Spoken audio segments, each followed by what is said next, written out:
네, 기도하고 오늘 우리 성경 공부 시작하도록 하겠습니다.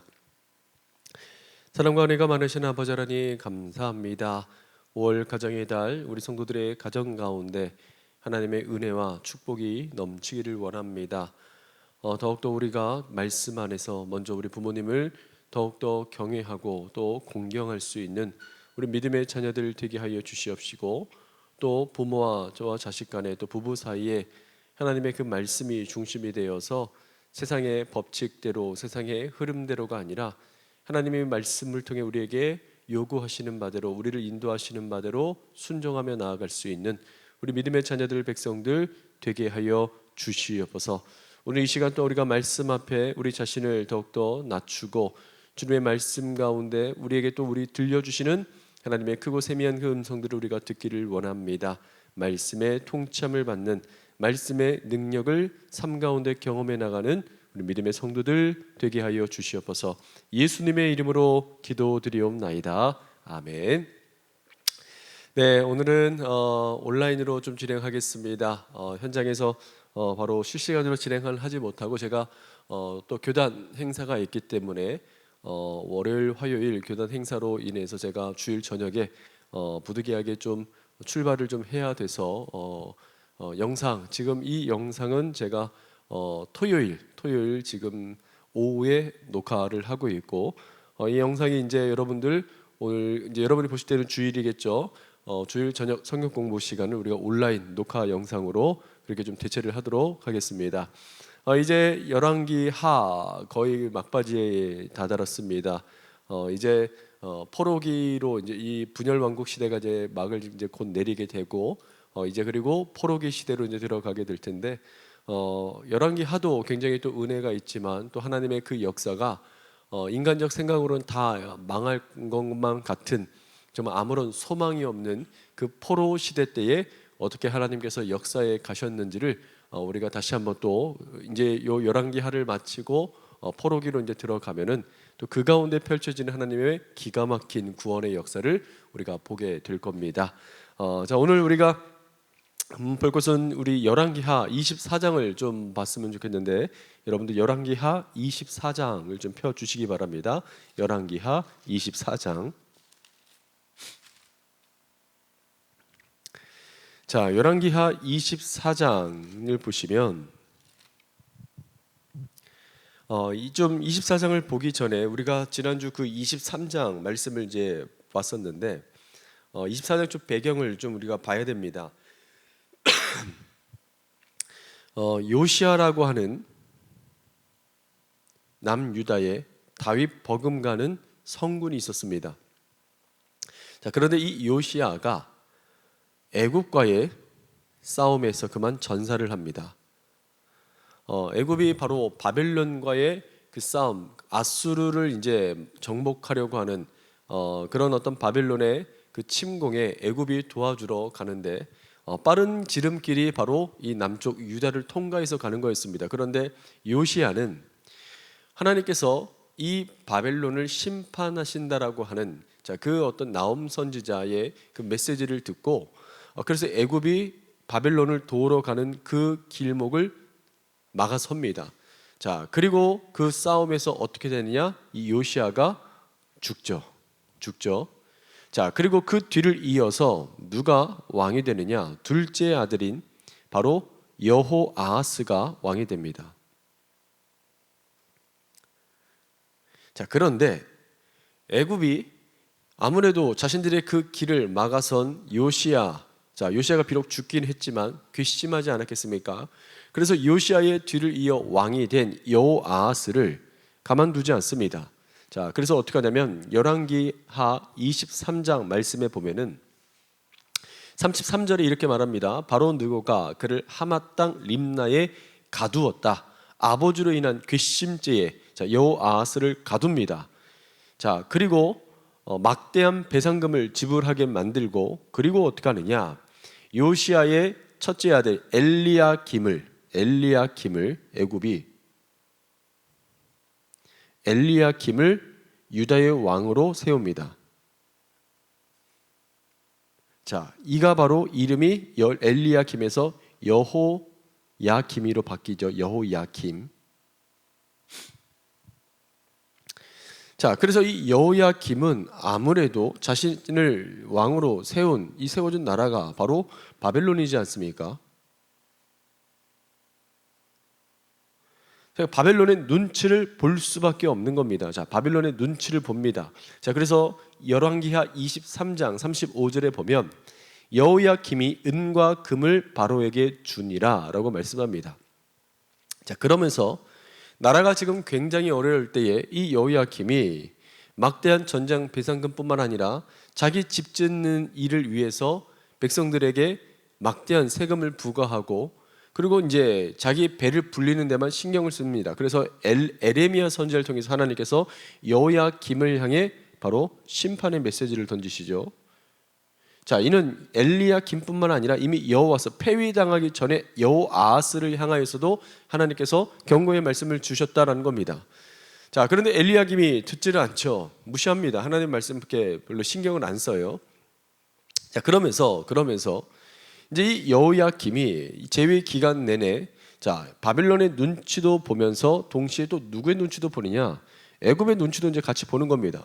자, 애굽의 눈치를 이렇게 보면서 백성들을 압제하던 여호야김, 이 여호야김이 통치 말년에 자, 그때가 대략 언제냐면 BC 605년경인데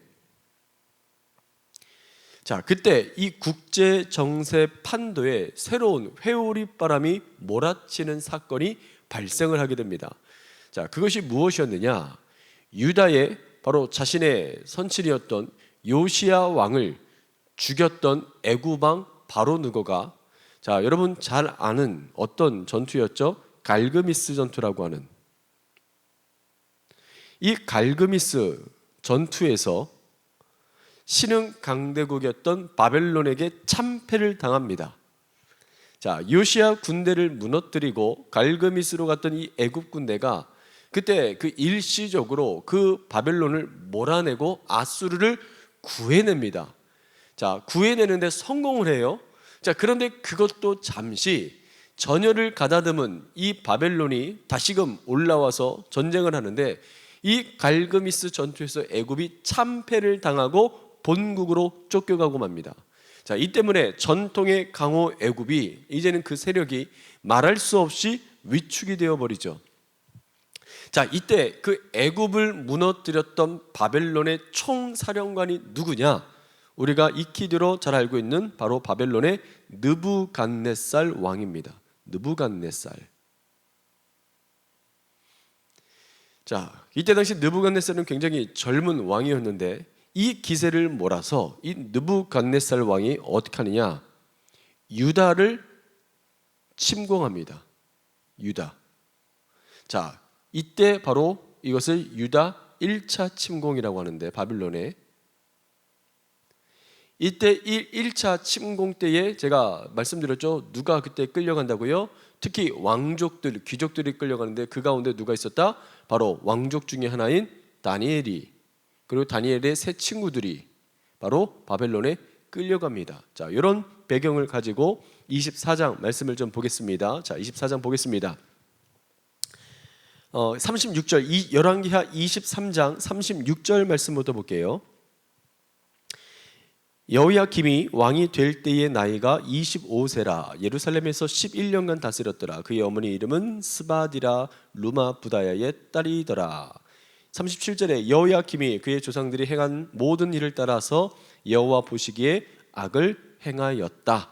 자, 그 부분에 대해서 이 악에 대해서 책망하는 에레미야의 그 메시지가 에레미야 22장 13절부터 나옵니다. 우리가 살펴보았고, 자, 24장부터 이제 봅니다. 24장 1절부터 7절까지 박스 치시고 24장 1절부터 7절까지 자, 그리고 8절부터 17절까지 박스 치시고 8절부터 17절까지 그리고 18절로부터 25장 7절까지 박스 칩니다. 18절로부터 25장 7절까지 박스를 치시고 자, 그리고 25장 8절로부터 17절까지 박스 치시고 25장 8절로부터 17절, 그리고 18절로부터 21절까지, 18절로부터 21절, 그리고 건너뛰고 27절부터 30절까지 박스 치시면 됩니다. 27절로부터 30절까지.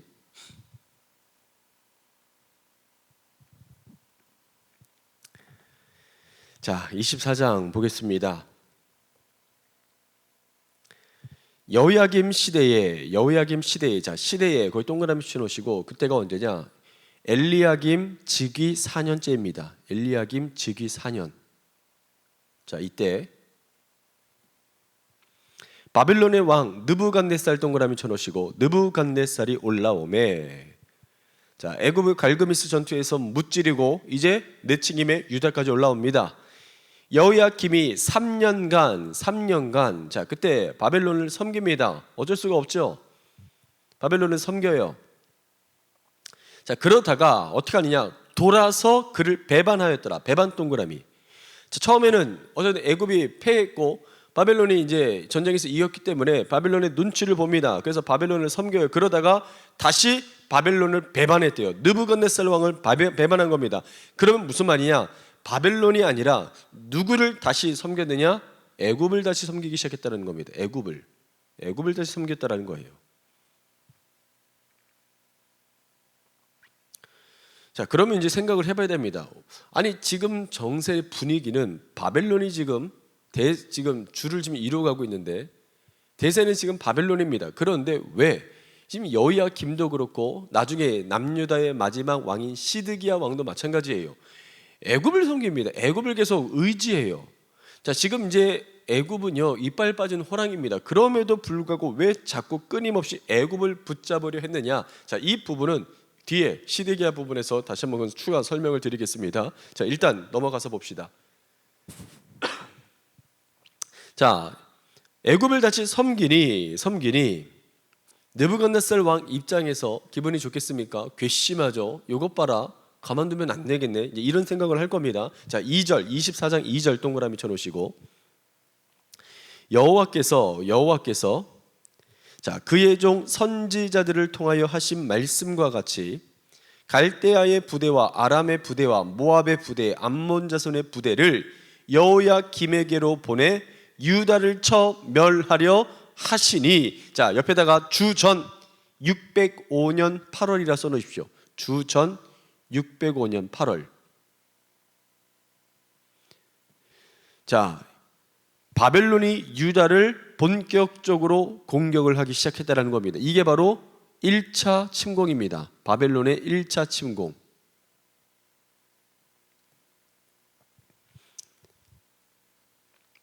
자, 이 일이 유다의 임함은 곧 여호와의 말씀대로 그들을 자기 앞에서 물리치고자 하심이니 이는 므낫세의 지은 모든 죄 때문이며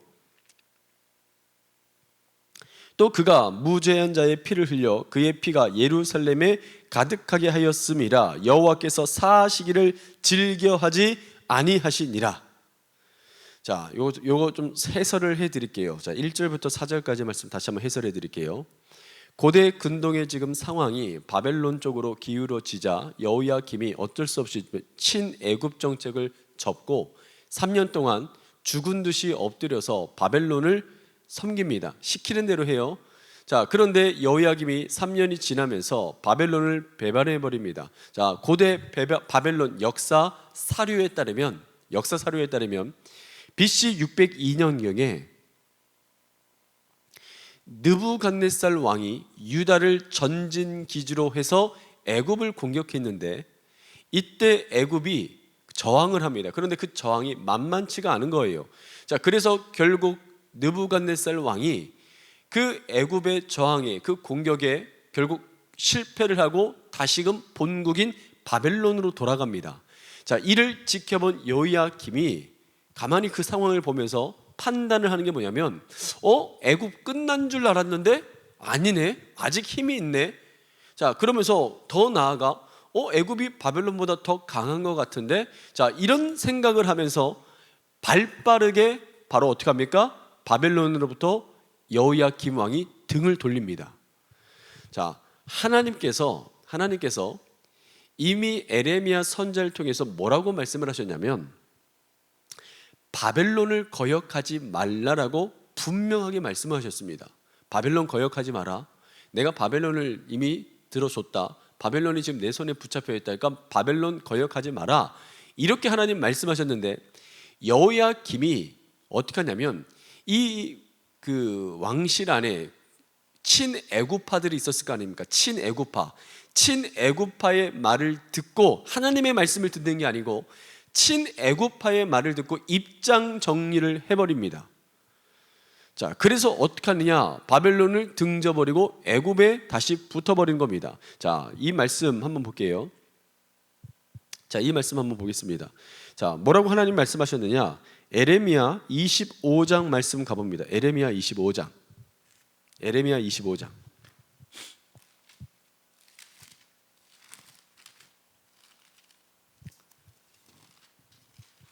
자, 에레미야 25장. 하나님께서 에레미야를 통해서 이미 여호야김에게 말씀을 주셨어요. 뭐라고 말씀하셨냐? 에레미야 25장 1절로부터 11절까지 박스 치시고, 에레미야 25장 1절로부터 11절까지 박스 치시고 12절로부터 14절까지 박스 치시면 됩니다. 12절로부터 14절까지 박스를 치십니다. 자, 뭐라고 말씀하느냐? 25장 유다의 왕 요시야의 아들 여호야김 넷째 해에, 자, 즉위 4년째 됐을 때에 곧 바벨론의 왕 느부갓네살 원년에, 자, 이 말은 뭐냐? 유다 침공 전에, 자, 이 말이에요. 느부갓네살 원년에, 그러니까 유다 침공 전에 모든 백성에 관한 말씀이 에레미야에게 임하니라.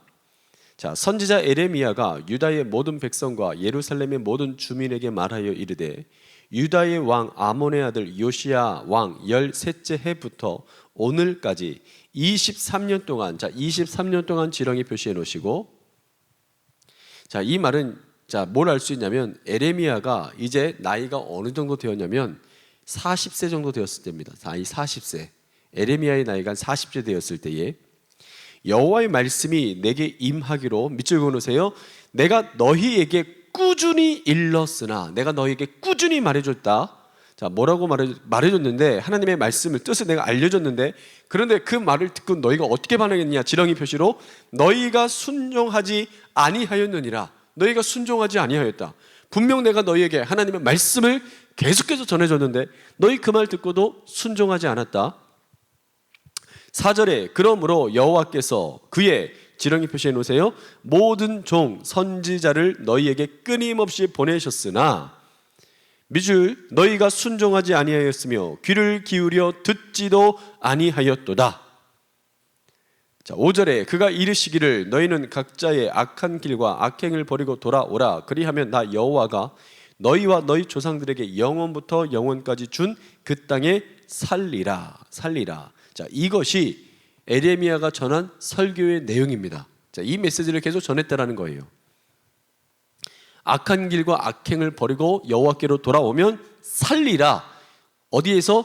하나님께서 너희 조상들에게 준 바로 이 가나안 땅에서 살겠다라는 겁니다. 자, 6절 너희는 다른 신을 따라다니며 섬기거나 경배하지 말며 너희 손으로 만든 것으로서 나의 노여움을 일으키지 말라. 그리하면 내가 너희를 해하지 아니하리라. 자, 이것도 설교의 내용입니다. 우상 숭배하지 말고 하나님만 섬겨라. 7절 너희가 내 말을 순종하지 아니하고 너희 손으로 만든 것으로서 나의 노여움을 일으켜 스스로 해하였느니라. 여호와의 말씀이니라. 자, 그렇게 분명히 말을 해줬지만 너희는 내 말 순종하지 않고 어떻게 하냐? 너희 손으로 만든 것으로 나의 노여움을 일으켰다. 스스로 해하였다. 8절 그러므로 만군의 여호와께서, 밑줄 그으세요, 이와 같이 말씀하시니라. 너희가 내 말을 듣지 아니하였느니라. 자, 그래서 하나님은 어떻게 하시느냐? 자, 기회를 줬습니다. 회개하고 돌이킬 수 있는 살 기회를 주셨어요. 그런데 안 들어요. 순종하지는 않았습니다. 그래서 어떻게 하느냐? 9절 보라, 내가 북쪽 모든 종족과 내 종 바벨론의 왕 느부갓네살을 불러다가, 누가 이렇게 하셨다고요? 하나님께서 이 땅과 그 주민과 사방 모든 나라를 쳐서 진멸하여 그들을 놀램과 비웃음거리가 되게 하며 땅으로 영원한 폐허가 되게 할 것이라 여호와의 말씀이니라. 내가 그들 중에서 기뻐하는 소리와 즐거워하는 소리와 신랑의 소리와 신부의 소리와 맷돌 소리와 등불빛이 끊어지게 하리니. 11절 동그라미 2개 쳐놓으시고, 이 모든 땅이 폐허가 되어 놀랄 일이 될 것이며, 이 민족들은, 지렁이 표시해 놓으세요. 여기에 예언이 나옵니다. 이 민족, 유다 민족 어떻게 될 것이냐? 70년 동안 바벨론 왕을 섬기리라. 자, 기간이 나옵니다. 70년 동안.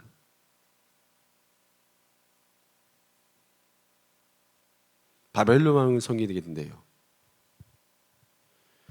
자, 12절 별표 쳐놓으시고, 12절 별표.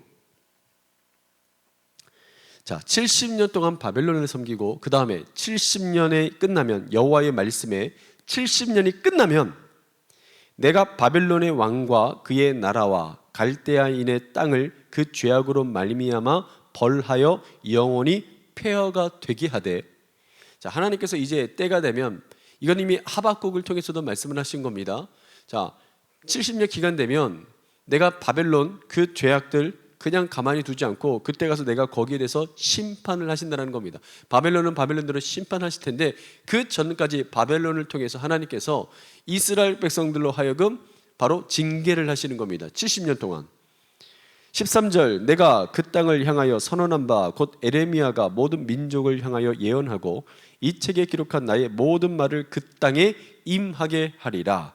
그리하여 여러 민족과 그 큰 왕들이 그들로 자기들을 섬기게 할 것이나 나는 그들의 행위와 그들의 손이 행한 대로 갚으리라. 자, 그러면서 에레미야 36장으로 갑니다. 에레미야 36장. 에레미야 36장 1절로부터 8절까지 박스 치십시오. 에레미야 36장 1절로부터 8절까지.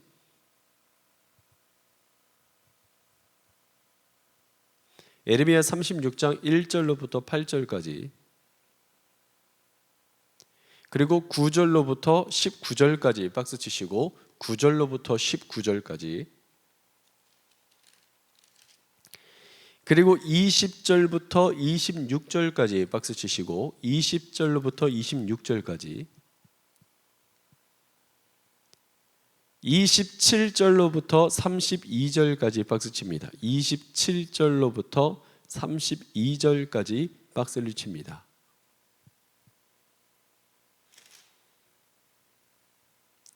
자, 봅시다. 36장, 에레미야 36장. 유다의 요시야 왕의 아들 여호야김 제4년에 여호와께서 에레미야에게 말씀이 임하니라. 이르시되, 자, 이제 어떻게 하느냐? 다시 한번 하나님 또 말씀하십니다. 너는 두루마리 책을 가져다가 내가 너에게 말하던 날, 곧 요시야의 날부터 오늘까지 이스라엘과 유다 모든 나라에 대해서, 밑줄 그어놓으세요. 내가 내게 일러준 모든 말을 거기에 기록하라. 기록 동그라미 옆에다 써놓으세요. 23년 동안 들은 말을 다 기록해 놓으라는 겁니다. 23년 동안 선지자로서 사역하면서 하나님께서 에레미야에게 주신 그 메시지들을 다 기록해내요. 자, 3절에 밑줄 그어놓으세요. 유다 가문이 내가 그들에게 내리려 한 모든 재난을 듣고 각기 악한 길에서 돌이키리니 그리하면 내가 그 악과 죄를 용서하리라. 4절에 이에 에레미야가 네리야의 아들 바룩을 부릅니다. 바룩이 에레미야가 불러주는 대로 여호와께서 그에게 이르신 모든 말씀을 다 두루마리 책에 기록합니다. 자, 6절 5절 넘고 6절, 너는 들어가서 내가 말한 대로 두루마리에 기록한 여호와의 말씀을 금식일에 여호와의 성전에 있는, 자, 기록된 23년간 말씀해 주셨던 그 내용들을 정리해서 이걸 어떻게 하느냐? 밑줄 그어놓으세요. 백성의 귀에 낭독하고, 그 다음에는 유다 모든 성읍에서 온 자들의 귀에도 낭독하라. 자, 그 내용들 하나님께서 에레미야를 통해서 계속해서 말씀해 주셨던 내용들 낭독하라는 겁니다. 낭독하라는 거예요.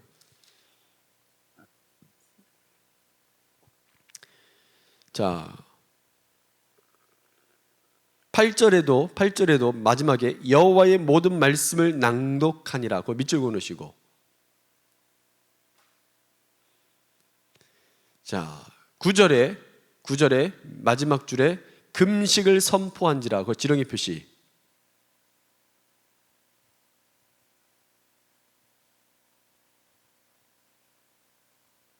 자, 에레미야를 통해서 하나님께서 주신 이 메시지를 바룩이 기록을 다 하고 난 다음에 그것을 백성들 앞에서 유다 모든 성읍에서 온 자들 앞에서 낭독을 합니다. 자, 그러자 그 반응이 뭐냐면 9절에 모든 백성이 여호와 앞에서 금식을 선포합니다. 자, 10절에 바룩이 여호와의 성전 윗들 곧 여호와의 성전에 있는 새 문 어기 곁에 있는 사반의 아들 밑줄 그으세요. 서기관 그마랴의 방에서, 자, 그 책에 기록된 에레미야의 말을 모든 백성에게 저거 밑줄 낭독하니라. 자, 12절에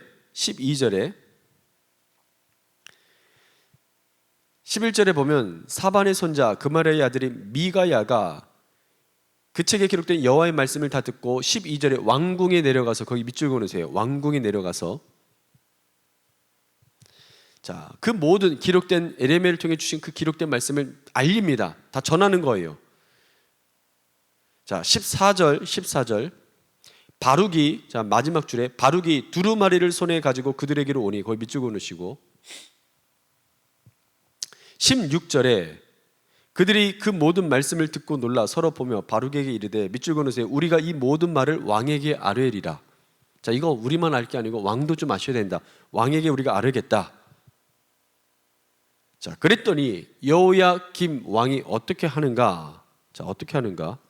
20절에 그들이 두루마리를 서기관 엘리사마의 방에 두고 뜰에 들어가 왕께 나아가서 이 모든 말을 왕의 귀에 아뢰니, 왕이시여 하나님께서 심판하신답니다. 바벨론을 통해서. 자, 그런데 왕이 어떻게 하느냐? 23절에 밑줄 그으세요. 여후디가 선호 쪽을 낭독하면, 자, 왕이, 여기서 말하는 왕은 여호야김입니다. 왕이 칼로, 밑줄 그으세요. 그것을 연하여 베어, 칼로 그 낭독하는 그 두루마리를 칼로 베어버린 다음에 그걸 어떻게 돼요? 화롯불에 던져서 두루마리를 모두 태워버렸답니다. 왜? 기분 나쁘다라는 거예요. 듣고 싶지 않다라는 겁니다. 옆에다 써놓으세요. 23절 옆에다가 기회가 주어졌음에도 불구하고 회개하지 않았다라는 겁니다. 두루마리를 태웠다라는 건 뭐냐? 하나님의 말씀을 모두 다 태워버렸다라는 거예요. 기회가 주어졌습니다. 거부합니다. 회개하질 않아요. 자, 24절 동그라미, 24절. 왕과 그의 신하들이 이 모든 말을 듣고도 두려워하거나 자기들의 옷을 찢지 아니하였고, 자, 아버지 요시야와는 완전히 다르죠. 아버지 요시야는 어떻게 합니까? 신명기 말씀 두루마기를 찾잖아요. 28장의 말씀을. 그리고 이거를 이게 맞는지 확인을 해보고, 그리고 나중에 어떻게 합니까? 회개합니다. 그리고 다시금 대대적인 영적 개혁을 하죠. 아버지 요시야는. 그런데 여호야김은 어떻대요? 그 말을 듣고 반응하진 않습니다. 옷을 찢지 않아요. 두려워하지 않아요. 자, 함께 자기에게 또 영향을 끼치는 이들도 마찬가지였습니다. 그거 들을 필요 없다고. 그러면서 이제 하나님의 말씀을 우습게 여기는 겁니다. 25절 엘라단과 들라야와 그마랴가 왕께 두루마리를 불사르지 말도록 아뢰어도 그러시면 안 됩니다. 하나님의 말씀입니다. 해도 어떻게 돼요? 밑줄 왕이 듣지 아니하였으며. 26절 왕이 밑줄 그으시고 두 번째 줄에 명령하여 밑줄 그으세요. 서기관 바룩 선지자 에레미야 잡으라 하였으나 지렁이 표시 여호와께서 그들을 숨기셨더라. 야, 바룩이랑 에레미야 잡아와. 왕이 명령 내린 겁니다. 기분 나쁘다라는 거예요. 하나님께서 그들을 숨기셨대요. 27절 왕이 두루마리와 바룩이 에레미야 입을 통해 기록한 밑줄 그으세요. 말씀을 불사른 후에 여호와의 말씀이 에레미야에게 다시 임합니다. 28절 동그라미 너는 다시 동그라미 다시 다른 두루마리를 가지고 유다의 여호야김 왕이 불사른 밑줄 그으세요. 첫 두루마리의 모든 말을 기록하고 또 유다의 여호야김 왕에 대하여 이와 같이 말하기를 여호와의 말씀에 너가 이 두루마리를 불사르며 말하기를 내가 어찌하여 바벨론의 왕이 반드시 와서 이 땅을 멸하고 사람과 짐승을 이 땅에서 없어지게 하리라는 말을 이 두루마리에 기록하였느냐 하도다. 30절 동그라미 그러므로 여호와께서 유다의 왕 여호야김에 대하여 이와 같이 말씀하시니라 밑줄 그으세요. 그에게 다윗의 왕위에 앉을 자가 없게 될 것이요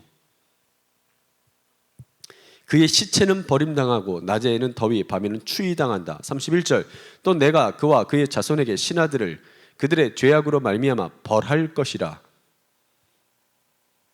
내가 일찍이 그들과 예루살렘 주민 유다 사람에게 그 모든 재난을 내리리라 선포하였으나 밑줄 그들이 듣지 아니하였느니라. 회개하라 말씀하셨다는 겁니다. 회개하지 않으면 이런 일을 당한다. 회개하지 않으면 그러나 그들이 그 말 듣고도 회개하지 아니하였다라는 겁니다. 32절 이에 에레미야가 다른 두루마리를 가져다가 네리야의 아들 서기관 바룩에게 주매 그가 유다의 여호야김 왕이 불사른 책의 모든 말을 에레미야가 전하는 대로 기록하고 그 외에도 그 같은 말을 많이 더 하였느니라. 자, 다시 열왕기하 24장으로 갑니다. 열왕기하 24장. 자, 그리고 결국은 이제 어떻게 하느냐? 바벨론에게 대들지 말라 그랬어요. 그런데 여호야김이 그 말 무시하고 애굽에 붙습니다. 그래서 느부갓네살 왕이 화가 났어요. 그래서 어떻게 하느냐? 여호야김 배신에 화가 난 느부갓네살 이 왕이 바벨론 군의 바벨론 군의 본대를 데리고 오고 또 자신이 점령한 나라들 변방의 아람, 모압, 암몬 이 족속들을 모아서 연합군이라고 표현하겠게요. 총연합군 총동원하여 괘씸한 유다의 숨통을 끊어놓고자 올라온 겁니다. 자, 그게 바로 1차 유다 침공이에요. 이 모든 일에 대한 원인이 어디로부터 진행된 겁니까? 결국 하나님의 말씀을 거역합니다. 그래서 그런 거예요. 하나님의 말씀 거역. 그리고 하나님의 말씀을 전하는 선지자들 핍박.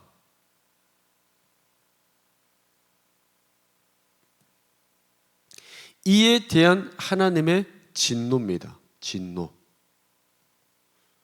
분명히 하나님께서 이미 이전부터 계속해서 남유다를 긍휼히 여기시고 정말 이름만 대도 다 아는 선지자들을 보내셨죠. 이사야 선지자를 보내셨고 미가 선지자, 훌다, 그리고 하박국, 또 지금 나오는 에레미야, 쟁쟁한 선지자들이지 않습니까? 이 수많은 선지자들을 보내셔서 유다 멸망 경고하셨어요. 그런데 이 악한 왕들이 하나같이 하나님의 말씀, 그 경고를 듣고도 무시를 해버리는 겁니다. 특히 여호야김 이 왕은 선대 왕들의 악행을 계속 이어가자 하나님은 경고하신 대로 수많은 악한 정복자들과 이방 족속들을 보내셔서 유다를 징계하십니다. 자, 그래서 결과적으로 어떻게 되느냐? 느부갓네살 왕의 포로가 됩니다. 여호야김이. 그것도 어떻게? 쇠사슬에 묶여진 채로 비참한 모습으로 바벨론으로 끌려가게 됩니다. 자, 아까 4절까지 읽었죠? 자, 4절까지 읽었죠?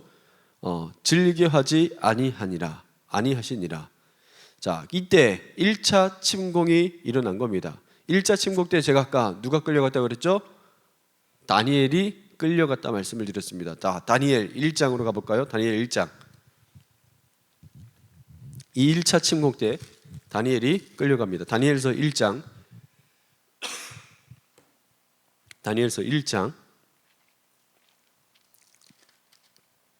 1절부터 21절까지 일단 박스 쳐놓으시고 다니엘서 1장 1절로부터 21절까지 박스를 치십시오.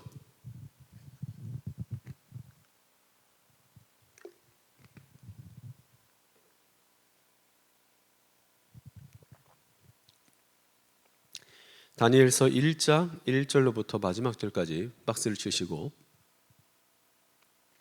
자 1장 한번 보겠습니다. 유다 왕 여호야김, 거기 밑줄 그으시고, 여호야김이 다스린 지 3년 되던 해에, 자 지금 시대가 지금 계속 겹치죠. 이제 어느 정도 흐름이 잡히시죠. 3년째 됐을 때에 이 여호야김이 그때 어떻게 합니까? 바벨론 배반하고 애굽을 따릅니다. 그래서 느부갓네살이 화가 난 거예요. 자 그러나 이 부분에 대해서 먼저 앞전에 하나님께서 에레미야 선지자를 통해서 또 이 바룩을 통해서 그걸 두루마리에 기록해서 바벨론 대적하지 말라고, 바벨론을 따르라고, 자 그리고 그 전에 이미 우상 숭배한 거, 하나님 말씀 멸시한 거 회개하라고, 돌이키라고 사인을 주셨지만 거부한 겁니다. 자 그것에 대한 지금 이제 그 대가를 지금 이제 받게 되는 거예요. 그래서 유다 1차 침공이 일어나게 되었고, 그때 다니엘이 포로로 끌려갔던 겁니다.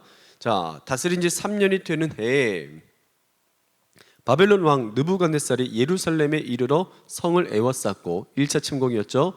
자 그때 2절에 주께서 동그라미 색깔 주께서, 자 지금 이 모든 일의 배후에 하나님이 계시다라는 걸 말하는 겁니다. 지금 강조를 하고 있는 거예요. 이 모든 일들이 지금 하나님의 주권 아래 섭리 가운데 이루어지고 있다는 겁니다. 주께서 유다 왕 여호야김과 하나님의 전 그릇 얼마를 그의 손에 넘기셨다. 누가 넘기셨다고요? 하나님께서. 왜? 회개할 기회를 줘도 회개하지 않고 계속 죄를 범하니까 결국 심판을 하시는 겁니다. 징계를 하시는 거예요. 그래서 그 손에 넘기십니다. 바벨론 왕 느부갓네살 왕에게. 그가 그것을 가지고 신할 땅 색깔 칠해 놓으시고 자기 신들의 신전에 가져다가 그 신들의 보물 창고에 두었다. 3절 왕이 환관장 아스부나스에게 말하되 이스라엘 자손 중에서, 자 이번에 그 1차 침공 때에 포로로 끌려온 이스라엘의 그 유다의 왕족 귀족 몇 사람, 자 곧 흠이 없고 용모가 아름다우며 모든 지혜를 통찰하며 지식에 통달하며 학문에 익숙하여 왕궁에 설 만한 소년들, 특별히 엄선해서 좀 똑똑한 놈들 잘 이렇게 좀 보고 데려오라고 명령을 내립니다. 자 소년을 데려오게 하였고 그들에게 어떻게 하느냐, 갈대아 사람의 학문 동그라미 언어 동그라미 가르치게 합니다. 학문과 언어를.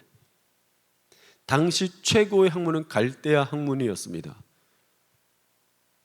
자, 모든 갈대아의 학문들 가르치게 합니다. 언어를 가르치게 하고.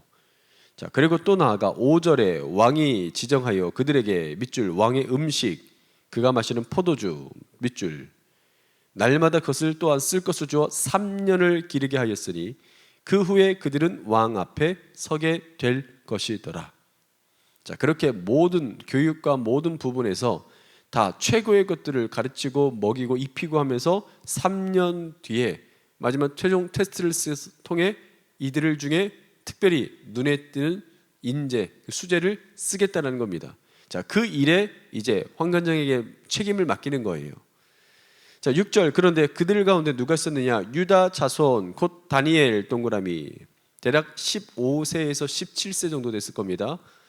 다니엘 그리고 다니엘의 세 친구들 하나냐와 미사엘, 아사랴가 있었다. 7절 환관장이 그들의 이름을 고쳐서 창시 계명을 시킵니다. 자, 이 말은 뭐냐면 이름을 이제 바꾼다는 건 정체성을 바꾸겠다는 거예요. 자, 다니엘은 벨드사살, 하나냐는 사드락, 그리고 미사엘은 메삭, 아사랴는 아벳느고. 당시 바벨론에 섬기는 그 신들의 이름을 따서 이름을 바꿉니다. 가령 예를 들어서 다니엘의 이름의 뜻은 하나님이 재판관이시다라는 뜻인데 벨드사살이라고 하는 이 말은 뭐냐? 바로 이 바벨론에 섬기는 그 벨이라고 하는 왕이 나의 재판관이라는 어떤 그런 뜻을 담고 있는 겁니다. 자, 그렇게 이름을 바꿔버리는 거예요. 그런데 중요한 거 8절 동그라미. 자, 그런 상황 속에서 다니엘이 어떻게 했대요? 다니엘은 뜻을 정하여, 거기에 동그라미 쳐놓으십시오. 뜻을 정했답니다. 즉 그런 상황 속에서 다니엘이 확고한 하나님을 향한 믿음을 가지고 살아가기로 뜻을 정한 겁니다. 시대의 흐름 조류에 자기가 휩쓸리는 것이 아니라 하나님의 말씀대로 살겠다라는 확고한 뜻을 가졌대요. 정했대요. 그래서 어떻게 하느냐? 왕의 음식과 그가 마시는 포도주로 자기를 더럽히지 아니하니라. 자, 그 이유가 뭐냐? 뜻을 정했기 때문에. 내가 세상이 주는 편리함, 쾌락, 유혹에 빠져 살지 않겠다라는 겁니다.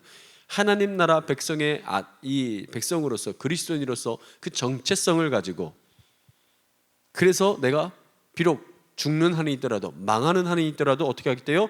뜻을 정해서 그 정체성을 훼손시키지 않고 살겠다는 겁니다. 자, 그래서 자기를 더럽히지 아니하도록 환관장에게 구하니. 9절. 자, 보세요. 지금 다니엘의 이 행위가 하나님의 마음을 감동을 시킨 겁니다. 사실 지금 이 상황에서 포로로 끌려왔어요. 인생 사실 이제 끝난 겁니다. 그나마 이제 소망이 있다면 엄선된 인재들 가운데 뽑혀서 3년 동안 교육을 받으면 거기서 이제 눈에 띄면 이 바벨론이라고 하는 나라에서 출세가도를 달릴 수가 있게 된 거예요. 그러면 상식적이라면 빨리 그 문화를 내가 받아들이고 타협을 하고 거기에서 살아남을 수 있는 방법을 찾아야 됩니다. 자, 그런데 다니엘이 그 상황에서 뜻을 정해요. 하나님의 말씀대로. 그래서 자기는 어떻게 하겠다? 자기를 더럽히지 않겠다. 왕의 음식과 그리고 그가 주로 마시는 포도주로 자기 더럽히지 않겠다. 자, 그러면서 그걸 환관장에게 구했다는 겁니다. 자, 그런데 그게 하나님의 마음을 움직였어요. 하나님 그래서 어떻게 하느냐? 9절 잘 보십시오. 하나님이, 주어를 보십시오. 하나님이 다니엘로 하여금 환관장에게 뭘 얻게 하셨대요? 은혜 동그라미, 긍휼 동그라미.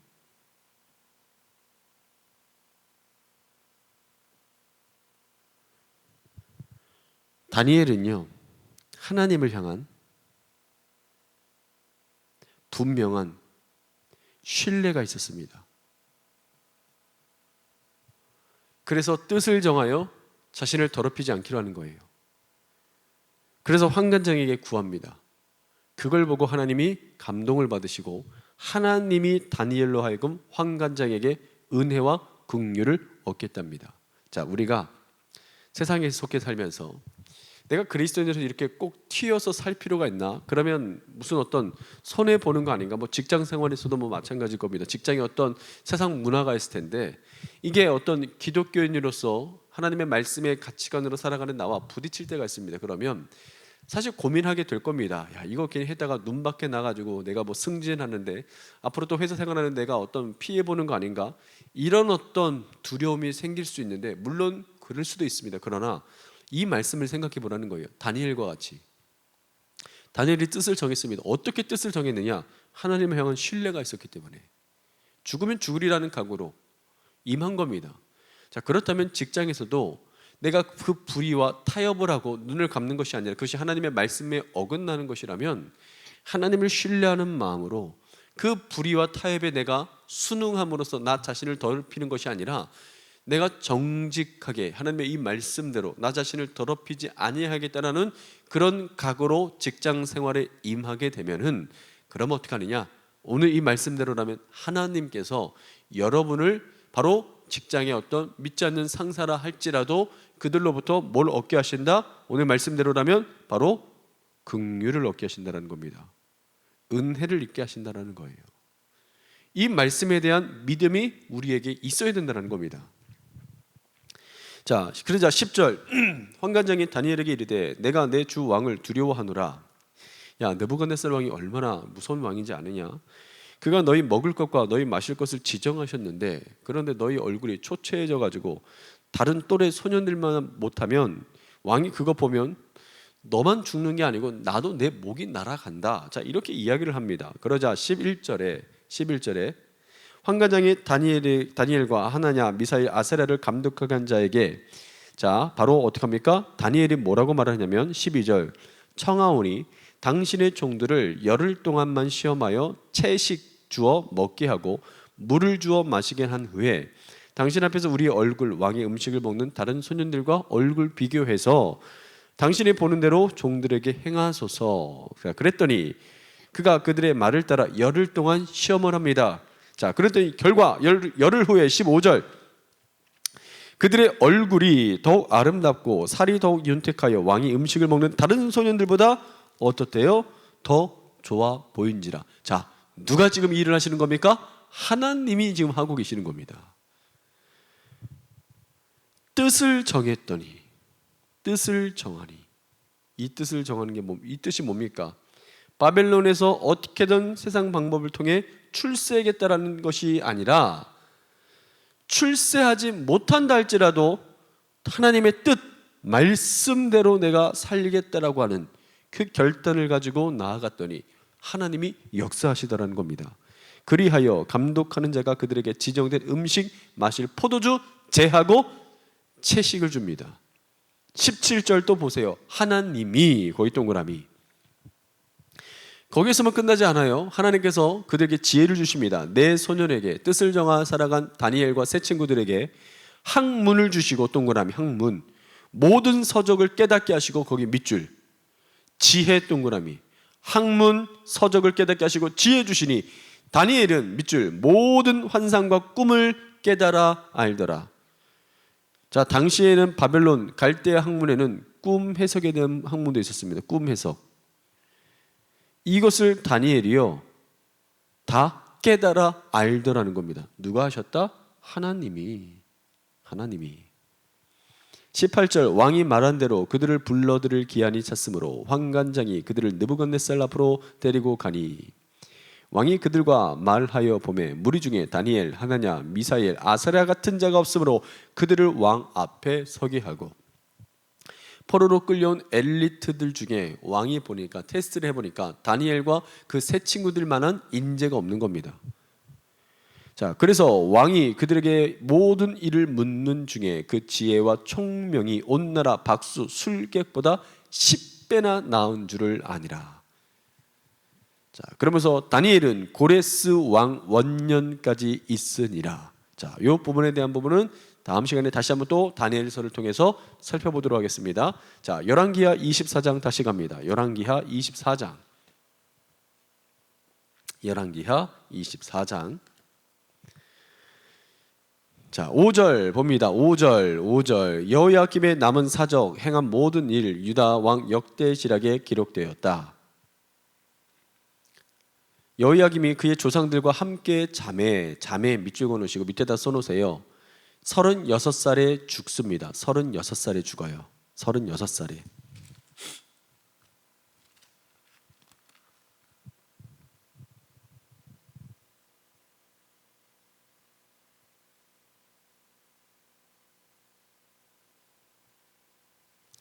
자, 36살에 죽는데 어떻게 죽냐? 시체가 버려집니다. 시체가 버려져요. 시체가 버려집니다.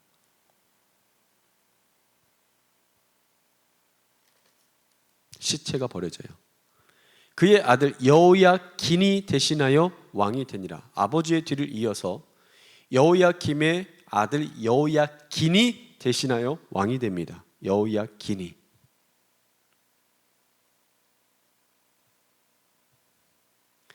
애굽 왕이 다시는 그 나라에서 나오지 못하였으니 이는 바벨론 왕이 애굽 강에서부터 유브라데 강까지 애굽 왕에게 속한 땅 다 점령해 버립니다. 믿었던 애굽이 이제 힘을 쓰지를 못합니다. 바벨론이 애굽까지도 점령해 버립니다. 자, 지금 정세가 완전히 지금 바벨론으로 넘어가고 있는 겁니다. 지금. 자, 8절부터 봅니다. 8절.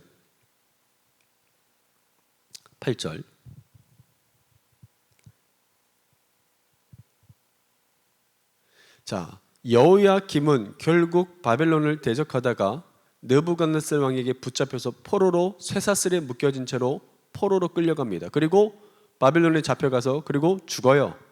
36살에 죽습니다. 그 시체가 그냥 버려집니다. 자, 그리고 나서 그 아들 여호야긴이 왕이 되는데 8절, 여호야긴 유다의 19대 왕입니다. 여호야긴이 왕이 될 때 나이가 18세라 예루살렘에서 몇 개월간 몇 년도 아닌 석 달, 역대하 말씀에 보면 100일간 다스립니다. 100일. 여호야긴은 100일간 나라 다스리다 죽습니다. 그의 어머니의 이름은 느우스다. 예루살렘 엘라단의 딸이라. 9절 여호야긴이 그의 아버지의 모든 행위를 따라서 여호와께서 보시기에 악을 행하였다. 10절 동그라미 그때에 바벨론 왕 느부갓네살의 신복들이 예루살렘에 올라와서 그 성을 또 애워싸니라. 자, 옆에다가 바벨론 2차 침공이라고 써놓으십시오. 바벨론 2차 침공.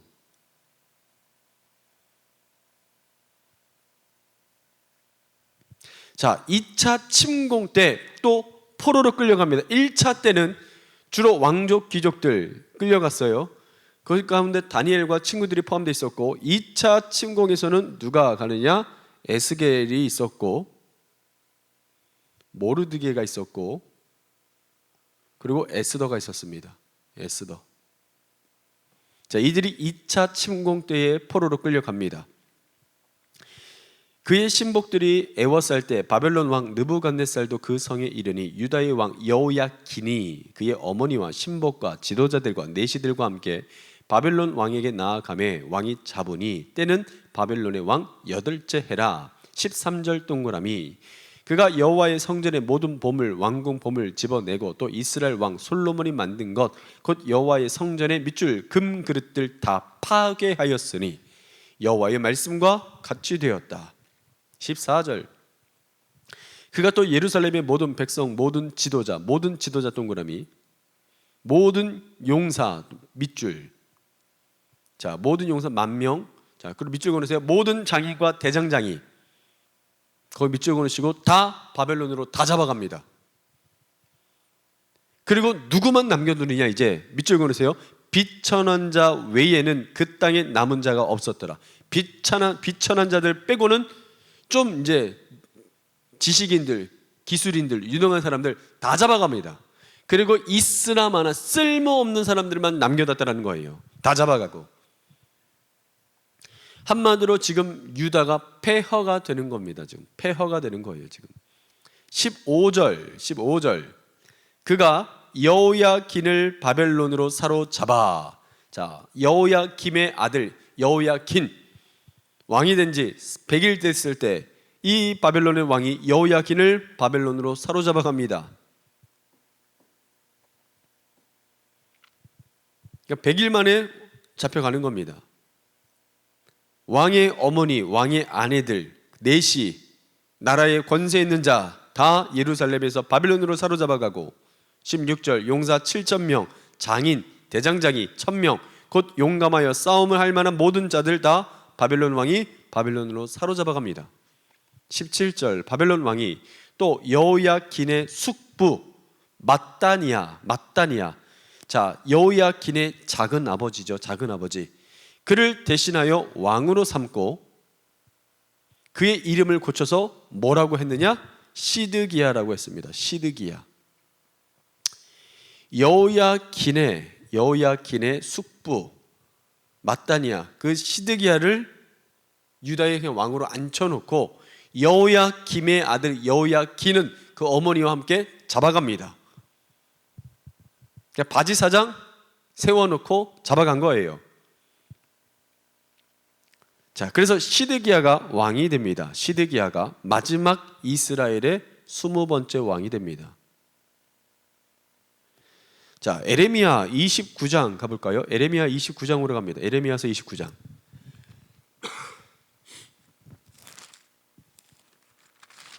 에레미야 29장. 자, 지금 여호야긴과 기술직에 있는 사람들, 유능한 사람들, 똑똑한 사람들, 용사들, 자, 이들이 지금 바벨론으로 포로로 끌려갑니다. 포로된 신사로 끌려가요. 그리고 남아있는 유다 땅에는 시드기야가 왕이 되어 있습니다. 자, 그때 하나님께서 에레미야를 통하여서 포로로 끌려간 이들에게 하나님이 메시지를 주십니다. 자, 메시지를 주셔요. 그 메시지가 뭐냐면 바벨론에 가서 저항하지 말고 어떻게 하라? 항복해라. 이 메시지를 줍니다. 자, 그것이 29장인데 에레미야 29장 1절로부터 14절까지 박스칩니다. 에레미야 29장 1절로부터 14절까지 박스칩니다.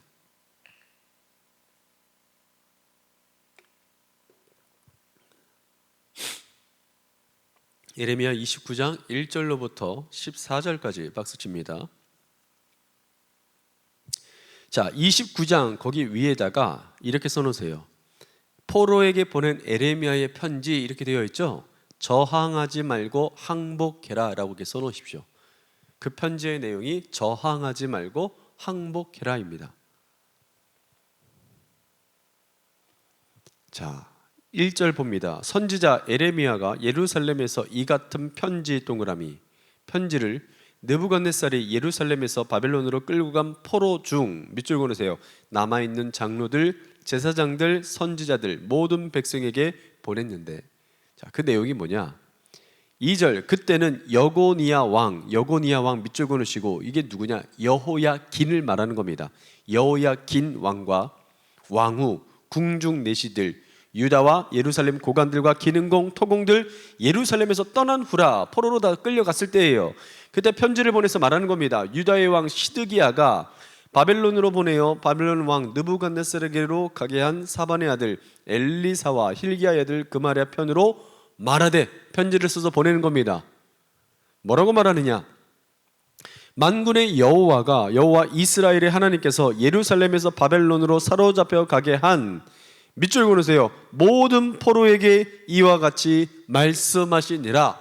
자, 여기까지는 뭔가 소망을 가졌을 겁니다.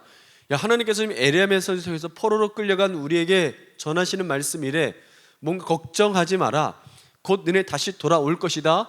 자, 이런 소망의 메시지, 위로의 메시지, 격려의 메시지를 그들은 기대를 했을 겁니다. 자, 그런데 에레미야를 통해서 사람을 통해 편지를 보내왔을 때 그 내용이 뭐냐? 자신들이 기대하는 그런 메시지가 아니에요. 자, 그 내용에 보니까 뭐라 그러느냐? 5절에 너희는 밑줄 그으세요. 집을 짓고 바벨론의 포로로 끌려가서 저항하지 말고 집 지어라. 빨리 정착하라. 집을 짓고 거기에 살며 텃밭 만들고,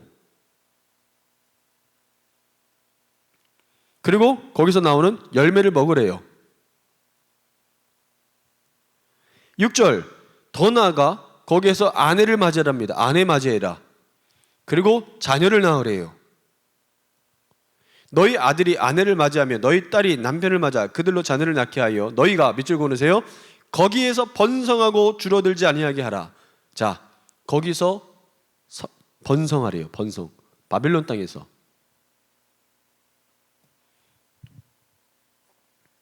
7절 너희는 내가 사로잡혀 가게 한 그 성읍. 자, 성읍은 어디입니까? 바벨론. 바벨론을 위해서 뭐를 하래요? 하나님께서 지금 평안을 구하고 그를 위하여 여호와께 기도하래요. 바벨론이라고 하는 나라가 잘 되도록 기도하고, 그리고 바벨론 왕을 위해서 하나님께 뭐 하래요? 기도하래요. 이는 그 성읍의 평안함으로 너희도 평안할 것이다. 자, 그러면서 하는 말이 뭐냐? 8절 별표해 놓으십시오. 8절 별표. 만군의 여호와 이스라엘의 하나님께서 이와 같이 말씀하시니라. 밑줄 그으세요. 너희 중에 있는 선지자들에게와 점쟁이에게 미혹되지 말며 너희가 꾼 꿈도 고지 듣고 믿지 말라. 자, 이게 무슨 말이냐? 옆에다 써놓으세요. 단 정신세계는 흐트러지지 말라는 겁니다. 거기에서 집 짓고 텃밭 잘 가꿔서 열매 잘 먹고 아내를 통해서 자녀 낳고 거기 땅에서 성공하고 번성하라는 겁니다. 그러나 그 땅 문화에 휩쓸려서 정신까지는 흐트러지지 말라는 겁니다. 왜냐? 9절 내가 그들을 보내지 아니하였어도 그들이 내 이름으로 거짓 예언할 것이기 때문에 정신 틀어지지 말라는 겁니다. 미혹되지 말라는 겁니다. 자, 여기까지 이 말을 들으면 이 말을 전한 에레미야는 매국노입니다. 매국노. 포로로 끌려가서 지금 한숨 지으며 한탄하고 있는 이들에게 하나님이 에레미야를 통해서 들려주시는 메시지가 그들이 듣고 싶었던 메시지가 아닙니다. 다시 금방 돌아올 거다. 이 고통 금방 지나간다. 괜찮다. 바벨론 망한다. 다시 유다 회복된다. 내가 한 어떤 구원자를 통해서 너희를 구원할 것이다. 이 메시지가 아니라 당장쯤 돌아올 생각하지 말고 그럴 리도 없을 거고 거기에서 최선을 다해서 집 짓고 그 일에서 열매 얻고 그리고 아내 얻어서 자녀들 잘 낳고 번성해라. 더 나아가 바벨론 왕과 나라를 위해서 기도해라. 바벨론이 잘 되는 게 너희가 평안할 일이다. 이런 얘기를 하니 이 말을 듣는 이 백성들의 심정이 어땠을까요? 자, 이 말을 하나님의 말씀으로 그들이 들었겠습니까?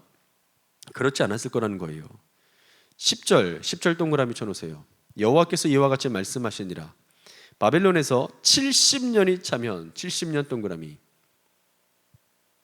밑줄 그으세요. 내가 너희를 돌보고 나의 선한 말을 너희에게 성취하여 너희를 이곳으로 돌아오게 하리라. 그러니까 70년이 차기 전까지 너희는 그곳에 있어야 된다는 겁니다. 이게 말이 70년이죠. 7년도 아니고. 자, 11절 별표 3개 아니 별표 5개 11절에 별표 5개 11, 12, 13, 14절 이렇게 연결을 해 놓으십시오.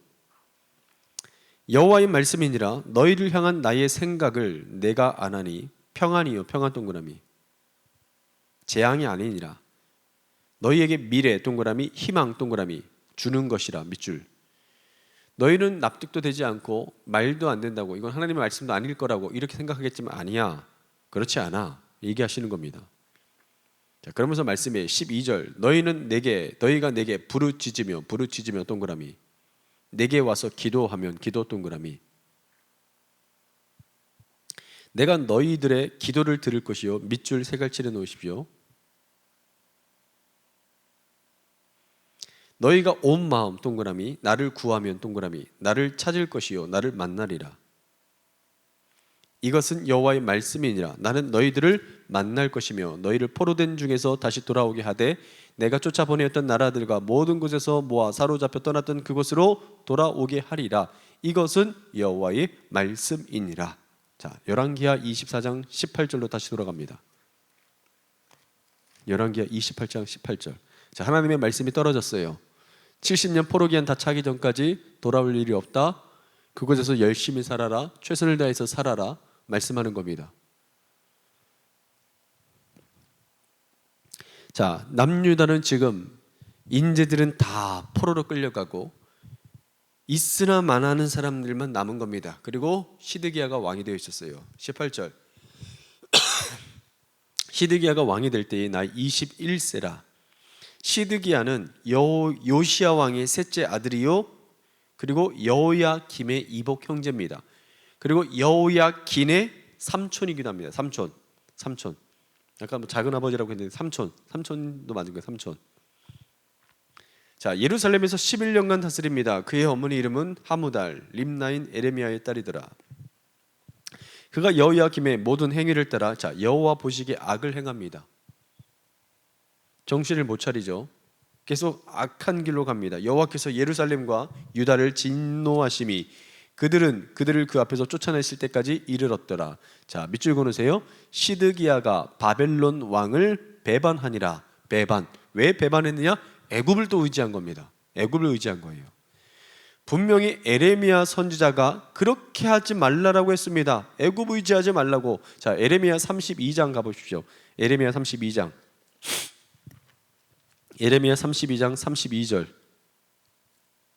32장 2절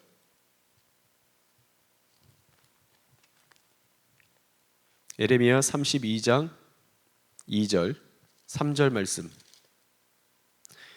자, 그때의 바벨론 군대는 예루살렘을 에워싸고 선지자 예레미야는 유다의 왕의 궁중에 있는 시위대 뜰에 갇혔으니 자, 이는 그가 예언하기를 여호와의 말씀에 보라 내가 이 성은 바벨론 왕의 손에 넘기리니 그가 차지할 것이고 유다 왕 시드기야는 갈대아인의 손에서 벗어나지 못하고 반드시 바벨론 왕의 손에 넘겨진 바 되리니 입이 입을 대하여 말하고 눈이 서로 볼 것이며 그가 시드기야를 바벨론으로 끌어가리니 시드기야는 내가 돌볼 때까지 거기에 있으리라. 여호와께서 여호와께서 이와 같이 말씀하시니라 너희가 갈대아인과 싸울지라도 승리하지 못한다 하셨다 하였더니 유다 왕 시드기야가 이르되 너가 어찌하여 이같이 예언하느냐 하고 그를 가두었답니다. 계속 기분 나쁜 얘기 쓴소리 하니까 가둬버려요. 에레미야를. 37장 16절 봅니다. 37장 16절.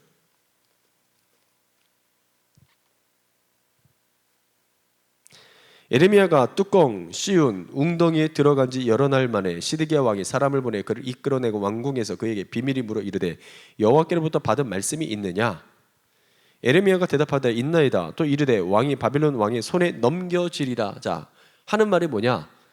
하나님께서 당신 바빌론 손에 넘기실 겁니다. 자, 이 얘기 하는 겁니다. 에레미야가 다시 시드기야 왕에게 이르되 내가 왕에게나 왕의 신하에게나 이 백성이 무슨 죄를 범하였기에 나를 옥에 가두었나이까? 바벨론 왕이 와서 왕과 이 땅을 차지하니 아니하리라고 예언한 왕의 선지자들 이제 어디 있나이까?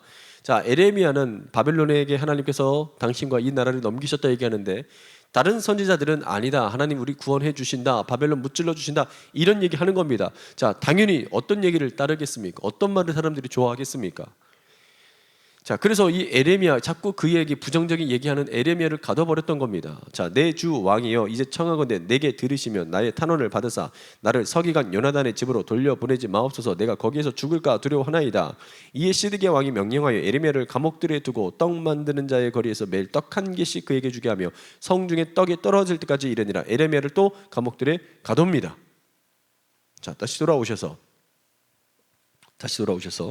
자, 아까 설명했던 거 왜 유다의 지금 왕들 여호야김도 그렇고 긴도 그렇고 시드기야 왜 이들은 한결같이 계속해서 바벨론 대항하지 말라고 애굽 의지하지 말라고 자꾸 하나님 그렇게 얘기하셨는데도 왜 계속해서 애굽에 대한 미련을 버리지 못하고 애굽에게 붙느냐? 그 이유가 뭐냐면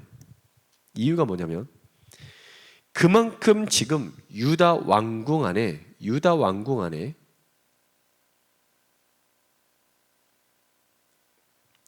이 왕궁 안에 왕도 어찌하지 못하는 누가 있었다? 친애굽파. 이 세력이 왕궁 안에 강하게 세력을 자리 잡고 세력을 갖고 있었다라는 거예요. 그럼 이 친애굽파가 언제부터 이렇게 뿌리를 박기 시작했을까? 역사를 한번 돌아보면은 자, 여러분 솔로몬 때에 솔로몬이 왕이 되고 나서 첫 번째 부인을 누구를 얻냐면 애굽의 바로 왕의 딸을 얻습니다. 바로의 딸 애굽 공주를 데려와요. 자, 그러면서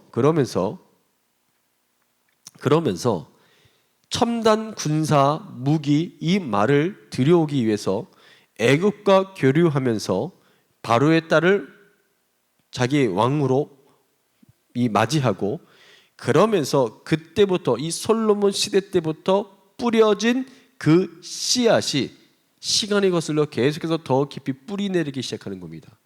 그래서 유다 왕궁에는 친애굽파가 많이 있었어요. 친애굽파가 힘을 갖고 있었습니다. 자, 이걸 뭘 알 수 있느냐? 조상이 하나님의 명령을 어기고 잘못된 밭을 일구면 훗날 그것은 후손이 빠져나올 수 없는 그런 덫이 되어 버린다는 겁니다.